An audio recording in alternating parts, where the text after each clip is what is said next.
Auraya sat on the dark oak pew, gazing down at her hands layered loosely in her lap. Her vision blurred as she remembered her father being escorted by the principal through the middle school cafeteria.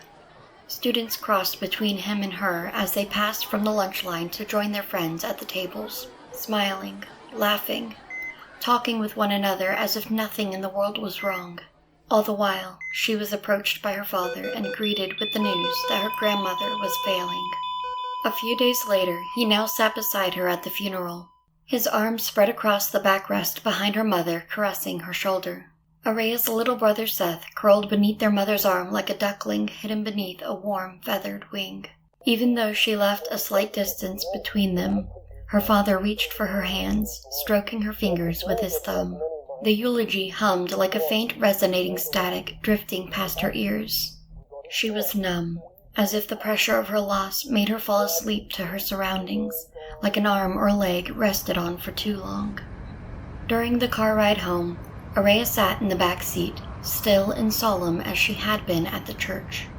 The faint, gentle breath of Seth to her right indicated he had fallen asleep.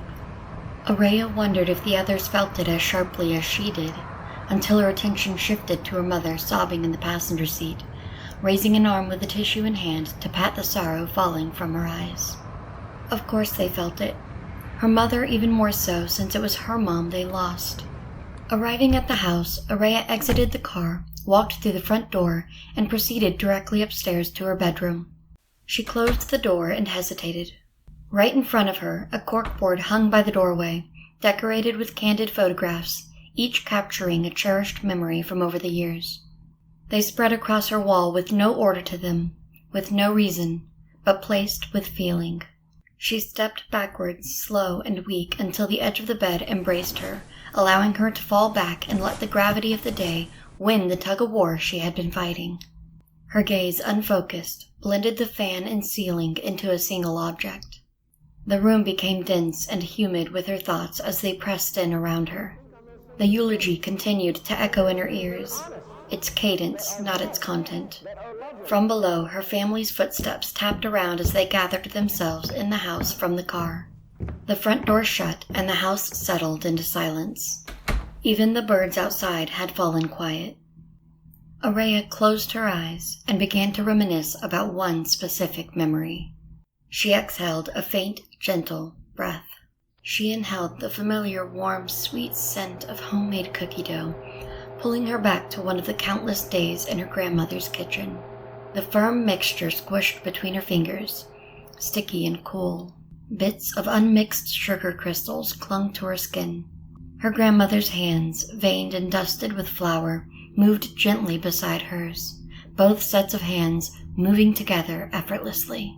Her grandmother always said she loved the peaceful quiet those moments always brought. Auraya loved how she and her grandmother would giggle softly until their laughter would rise like something in the oven.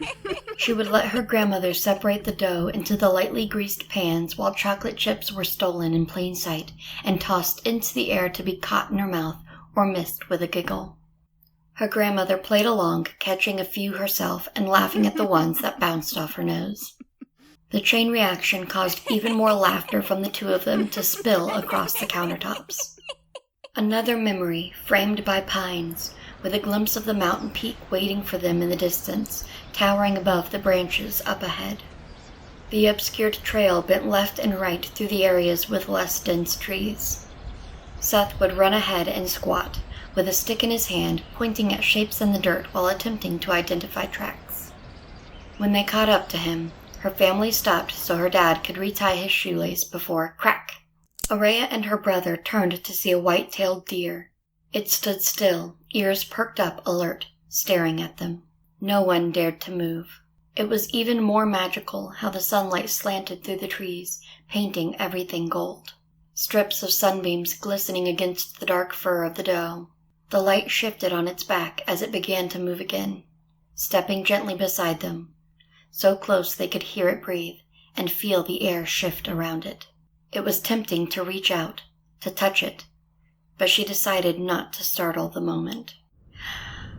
Taking another deep breath, she recalled the swirling of the wind lifting her hair from her neck and shoulders, brushing against her skin and tingling down her spine. The taste of the salt air slipped over her lips. The organic music started as the sandals slapped the bottom of their heels and the wooden plank thumped with an unrhythmic orchestra. The breeze whistled past her ears. Fishing reels clicked softly like an old clock keeping time. Crashing waves joined with the cries of startled seagulls sent flapping into the sky. Pelicans departed at the end of the pier as they approached the railing and looked over to the sea below. Dolphins danced among the wake of a distant boat, and the gentle ringing bell of the buoy completed the ensemble, providing an impressive soundtrack to accompany the sun diving down in the distance, twinkling against the waves, like stars floating in the waters.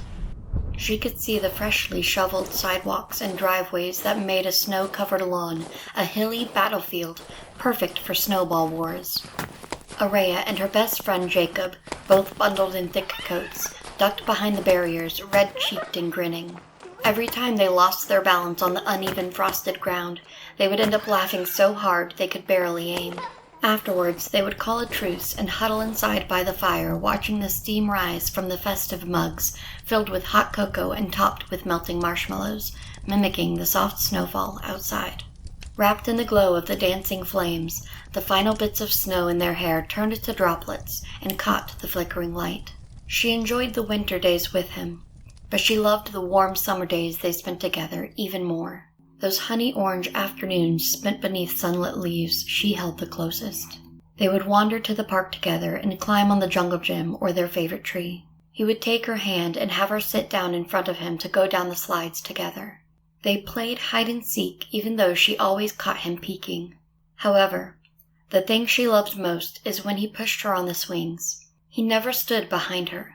Instead, he would stand in front and reach for her hands holding the chains, pulling her toward him as high and close as he could. Their fingers would swiftly slide apart from each other as gravity dipped her away and back to him as if dancing. Unable to continue holding her hands, he'd press against her knees to keep her momentum. Each time she swung back down, his smile was waiting there for her, eyes never straying from hers. There was no doubt. He was just as happy to be with her as she was with him. Everything went still. The memory reel vanished, soft and silent, into the shadow of her grief, as she traced the threads of the quilt beneath her. The fabrics sewn with her favorite color, purple, something her grandmother had known well when she stitched them using old clothes. The same clothes her grandmother had once bought for Auraya when she was younger and had since outgrown. The deep pain made it hard to realize how exhausted she was, but sleeping, dreaming of him. It was comforting to revisit the good memories, even for a moment of relief. She opened her eyes. Her mother's muffled voice came from behind the door, speaking to someone downstairs. She must have already knocked once, gentle enough to stir Auraya from sleep without knowing why. Her mother knocked again, 3 light taps, soft yet steady. She realized what her mother was knocking for without another beat, and leapt out of bed. "Auraya, honey," her mother called as the swinging door interrupted her. "Jake's here." The words scattered down the stairs, Auraya dragging them with her as she descended the steps.